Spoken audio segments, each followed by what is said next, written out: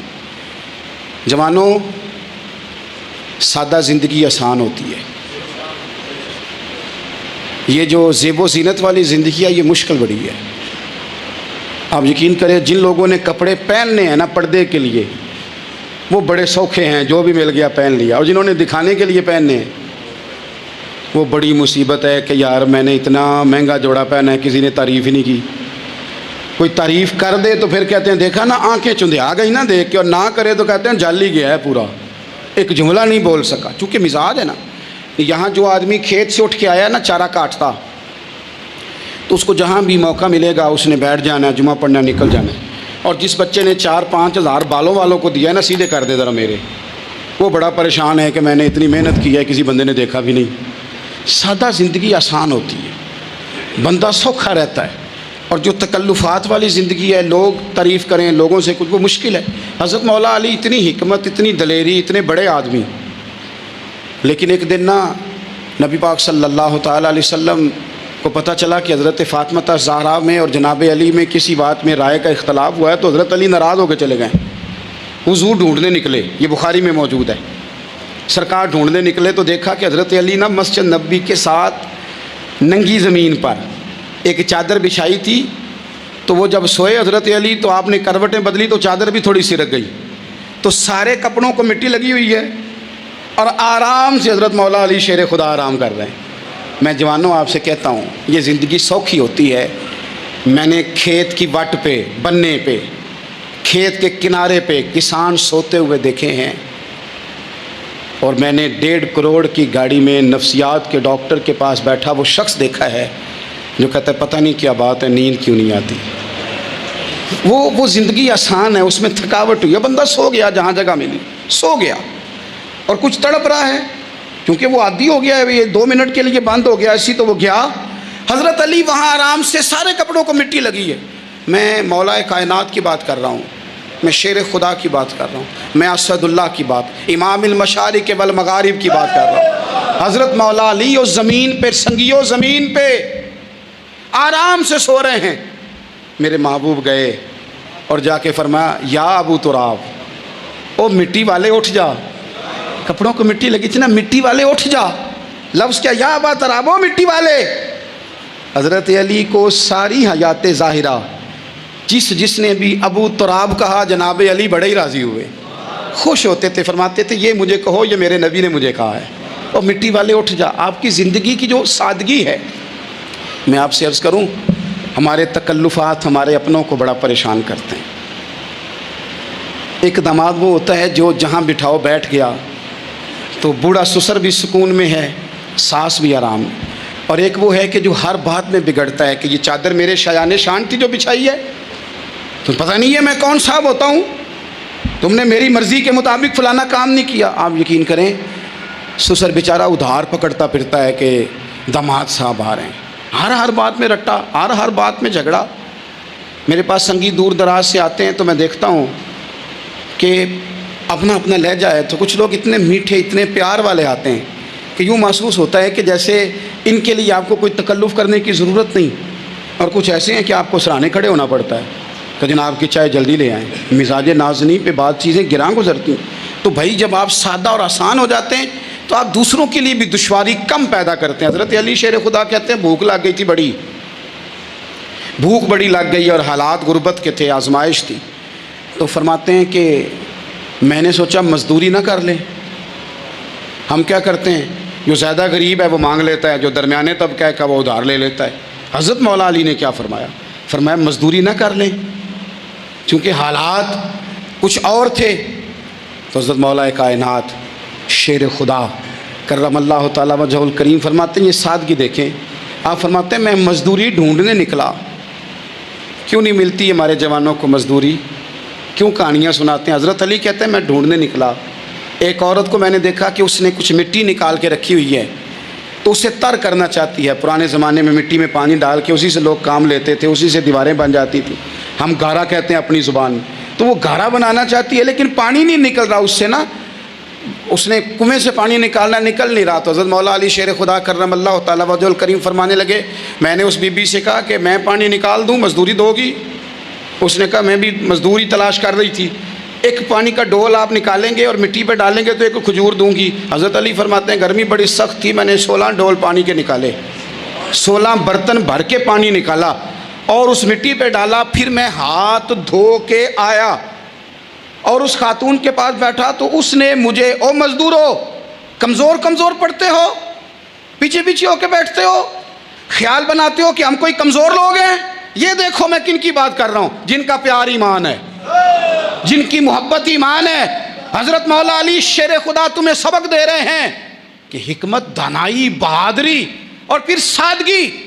مجھ سے کئی دفعہ لوگ پوچھتے ہیں آپ کے والد صاحب، تو میں نے کبھی جھجک کے نہیں بتایا، نہیں میرے ابا پروفیسر نہیں تھے، میرے ابا پیر نہیں تھے، میرے والد صاحب جو تھے وہ عالم نہیں تھے، لیکن مجھے فخر ہے جب ان کا انتقال ہوا اور میں انہیں غسل دے رہا تھا تو اس وقت بھی ان کے ہاتھوں پہ چھالے تھے، اس لیے کہ وہ مزدور تھے، وہ محنت کرتے تھے، انہوں نے جیبیں کاٹ کے روٹی نہیں کھائی، انہوں نے ہمیں جو کما کے کھلایا ہے وہ محنت اور مزدوری کا ہے۔ میں ناز سے کہا کرتا ہوں الحمدللہ میں کسان کا بیٹا ہوں، میں اس کا بیٹا ہوں جو دھرتی کا سینہ چیر کے اناج اگاتے تھے۔ اور میں نے دیکھا ہے کہ جب بڑولے میں میری اماں گندم بھرنے لگتی تو میرے والد صاحب فرماتے تیاں تیانیاں دا حصہ بھی کٹ لیں، غریباں دا بھی کٹ لیں، فلاں دا بھی، تے فلاں آدمی دی گندم عید کی تھوڑی ہوئی ہے، وہ 2 بوریاں ادھر بھی بھیجنی ہے۔ تو وہ جو غریبی کی سخاوت تھی اور وہ جو سادگی کی سخاوت تھی، اس کے اندر جو رانائی تھی اور اس کے اندر جو جذبہ اور شوق تھا، مزدور کا بیٹا پیچھے پیچھے جاتا ہے اور وہ گھبرا کے زندگی گزارتا ہے، تمہیں تو سر اٹھا کے جینا چاہیے۔ اس لیے کہ حضرت مولا علی شیر خدا کہتے ہیں میں مزدوری کر کے کھجوریں کما کے لایا، اور لا کے نہ تو میں نے اکیلے نہیں کھائیں، وہ کیونکہ قحط کا دور تھا، حالات اور تھے، فرماتے ہیں لا کے حضور کو پیش کی۔ میں نے کہا حضور یہ کھجوریں ہیں، تو کریم نے پوچھا کہاں سے آئی ہیں؟ میں نے عرض کی حضور بھوک بڑی لگ رہی تھی تو مزدوری کے لیے نکلا، تو ایک عورت نے اپنے مٹی کو پانی لگانا تھا تو میں نے محنت کر کے یہ 16 کھجوریں کھائی ہیں۔ تو کہتے ہیں حضور زمین پہ بیٹھے تھے، مجھے بھی ساتھ بٹھا لیا، کھجوریں ہم نے وہاں رکھ لیں، بڑے شوق سے میٹھی میٹھی باتیں بھی ہونے لگیں۔ یہ تو جو لوگ روز کھاتے ہیں نا گوشت، وہ تو نخرے کرتے ہیں، کہتے ہیں وہ جناب یہ ذرا یہ چیز مجھے ہضم نہیں ہوتی، کولیسٹرول ہے فلان، پیچھے لے جاؤ پیچھے۔ لیکن کبھی آپ دوپہر کو مزدور کو روٹی کھاتے دیکھیں، وہ جس طرح ہاتھ دھوتا ہے اور پونے کو اچار لگ جاتا ہے سارا جو وہ باندھ کے لایا ہوتا ہے، اور لیکن جب وہ کھا کے کھانا اچار کے ساتھ آسمان کی طرف دیکھتا ہے، لفظوں میں نہیں، چونکہ لفظ تاثیر سے بنتے ہیں تلفظ سے نہیں، اہل دل آج بھی ہیں اہل زبان سے آگے، وہ جو لہجے سے رب کا شکر ادا کرتا ہے تو اس کی آنکھوں کی روشنی بتاتی ہے کہ جو اس نے کھایا ہے اس نے رب کا شکر بھی صحیح کر کے ادا کیا ہے، پھر اٹھ کے کام۔ تو حضرت مولا علی شیر خدا کہتے ہیں حضور نے مجھے وہیں بٹھا لیا اور رغبت سے کھجوریں کھانے لگے۔ ایسا کوئی محبوب کہیں ہوگا نہ کہیں ہے، دیکھو بیٹھا ہے چٹائی پہ مگر عرش نشیں ہے، اور ملتا نہیں کونین کو کیا کیا تیرے در سے، ایک لفظ نہیں ہے جو تیرے لب پہ نہیں ہے۔ اپنی زندگی میں یہ 3 باتیں اپنائیں، ایک تو حکمت کے ساتھ دانائی، مزاج جارحانہ نہ بنائیں، جارحانہ مزاج سے کچھ بیوقوفوں کو تو متاثر کیا جا سکتا ہے، فہم و فراست والے لوگوں کو متاثر نہیں کیا جا سکتا۔ جارحانہ مزاج نہیں، حکمت والا، دانائی والا، معاملہ فہمی والا مزاج بنائیں۔ اور دوسرا، کمزور نہیں پڑے زندگی میں، اپنے آپ کو خود حوصلہ دیں، اپنے آپ کو حوصلے میں ہوں گے تو آپ کے ارد گرد لوگ تسلی میں ہوں گے، آپ اپنے مزاج میں دلیری لائیں۔ اور تیسری بات، زندگی کو سادہ کریں، یہ سادہ ہوگی آپ کے لیے، آپ کے گھر والوں کے لیے، سب کے لیے آسانی ہو۔ جو آدمی گھر جاتا ہے اور مصیبت کھڑی کر دیتا ہے نا میں آ گیا ہوں، تو اس کے گھر والے بھی بڑے پریشان ہیں، اس کے بچے یہ دعا نہیں کرتے ابا جی گھر آئیں، بلکہ یہ دعا کرتے ہیں کہ یہ آئے ہیں تو اللہ جانے کب جائیں گے۔ تو آپ سادگی اپنی طبیعت میں لائیں، مزاجوں میں۔